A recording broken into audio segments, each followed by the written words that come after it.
콜레스테롤이 높은 그런 고지혈증 단계 같으면 여러 가지 이제 운동요법, 체중 감량, 그다음에 건강한 식단 이런 것들로 노력을 해볼 수 있겠지만 우리가 그렇게 해도 안 되는 부분이 있으면은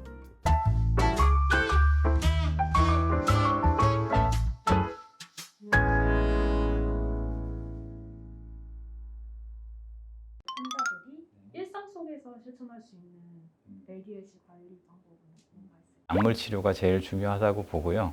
운동은 유산소 운동을 보통 이제 빠르게 걷는 정도의 운동이라도 이제 30분 이상 매일 해주는 것이 좋다 이렇게 되어 있는데 사실 환자들이 다 실천하기가 쉽지는 않죠. 적어도 출퇴근을 걷는다든지 뭐 아니면 식사 후에 소파에 앉아서 쉬지 말고 가볍게 이제 스트레칭하고 그런 것들이 조금 도움이 될 거다라고 생각하고요. 견과류라든지 잡곡 같은 것들 이제 그런 거랑 뭐 식이섬유가 많은 과일이라든지 야채 이런 것들이 조금 더 드시도록 권장하는 것이 도움이 되겠고 또 이제 콜레스테롤이 높은 거에다가 더해져서 이제 동맥경화를 유발할 수 있는 여러 가지 위험 인자들 뭐 혈압이라든지 당뇨라든지 그런 것들을 잘 관리해주고 또 흡연하시는 분들은 무조건 그냥 완전한 금연이 답이다 이렇게 볼 수가 있겠습니다. 고기를 막 피하라라는 얘기들도 많은데 실제로 그런가요? 서구에 비해서 우리나라의 경우는 이제 지방의 섭취가 좀 적은 편입니다. 그 대신에 탄수화물 섭취가 더 많거든요. 그래서 이제 고기를 금할 필요는 없다라고 생각은 하고 있고요. 우리가 이제 포화지방산이 많은 음식을 피해라 이렇게 보통 얘기를 하잖아요. 붉은 고기류하고 그 다음에 가금류의 이제 껍질 같은 거 너무 금하지는 말되 이제 이왕이면 불포화지방산이 많은 고기, 뭐 불포화지방산이 많은 식품들도 조금 더 신경 써서 먹어주면 좋겠다 이렇게 볼 수가 있겠고요.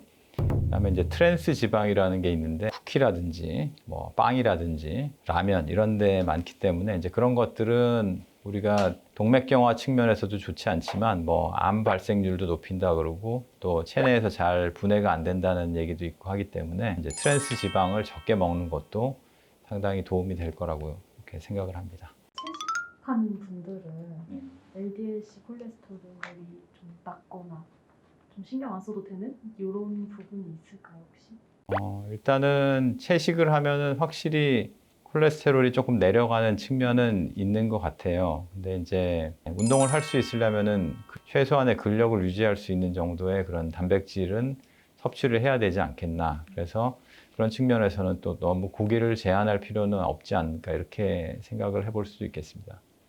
심혈관 질환을 앓았던 환자들, 유병률자들한테 추천할 만한 운동이 혹시 있을까요? 계단 오르기 하고 이제 빨리 걷기. 저는 이제 그 터벅터벅 걷는 거는 이제 운동이 아니라고 그렇게 설명을 드립니다. 운동 효과를 얻으려 그러면 어느 정도 심장 박동수가 올라가고 약간의 숨이 차는 정도의 운동까지를 해야 그것이 이제 심혈관에 도움이 되는 운동이라고 할 수 있기 때문에 걷게 되면 좀 속보로 빨리 걷고 그런 것들이 필요하겠고 뭐 고된 등산이 아니면은 등산도 상당히 좋은 운동이라고 생각을 합니다. 너무 유산소만 하는 것도 좋지 않고 너무 근력만 하는 것도 좋지 않고 두 가지를 다 섞어서 하는 게 이제 심혈관 쪽에도 도움이 될 수 있다 이렇게 보겠습니다. 식단 관리 그리고 운동 외에 혹시 더 신경 써야 되는 것들? 사실 그게 대부분이라고 할 수가 있겠고요. 뭐 이제 긍정적인 마음을 가지고 이제 뭐 생활하는 것도 중요하겠죠. 뭐 스트레스 자체가 여러 가지 뭐 호르몬의 변화라든지 뭐 혈압도 올리고 혈당도 올리고 지속적인 환경에 노출이 되면은 그것도 또 질병 유발의 하나의 원인이 될 수 있기 때문에 긍정적인 마음을 가지고 생활하는 것 그것도 좋을 것 같고요. 콜레스테롤이 높은 그런 고지혈증 단계 같으면 여러 가지 이제 운동요법, 체중 감량, 그 다음에 건강한 식단 이런 것들로 우리가 노력을 해볼 수 있겠지만 우리가 그렇게 해도 안 되는 부분이 있으면은 그때는 이제 약물의 도움을 받아야 된다고 볼 수가 있겠고요. 그 다음에 이제 심장혈관 질환을 한번 앓고 지나간 환자, 그런 환자에서 2차 예방을 하는 경우에는 우리가 약물은 필수라고 볼 수가 있겠습니다. 약을 안 먹고 다른 방법으로만 예방하는 거는 거의 어렵다고 보고요. 약물을 기본으로 하되 거기에 이제 생활요법과 보조적으로 잘 관리한다 그러면 별 문제 없이 건강하게 오래오래 사실 수 있는 그런 환자가 되지 않을까. 이게 콜레스테롤 관리가 잘 되고 있어요. 그런데 약을 끊어도 되니까. 끊으면 안 됩니다가 정답이겠고요. 그 이유는 재발을 방지하기 위해서는 계속 콜레스테롤을 낮은 상태로 유지하는 게 중요하거든요. 실제로 어떤 연구 결과에서는 고지혈증 치료제 스타틴을 끊고 났더니 이런 이벤트가 더 많이 발생하더라 이런 얘기가 있습니다.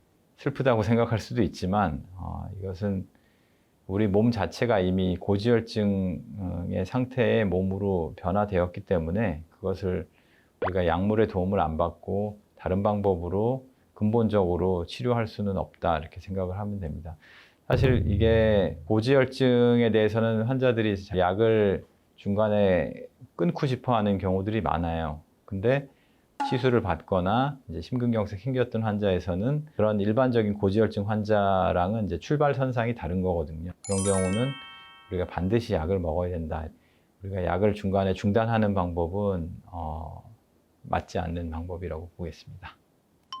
마지막으로 환자분들 그 재발 예방에 필요한 유병약자분들에게 한 말씀 하신다면.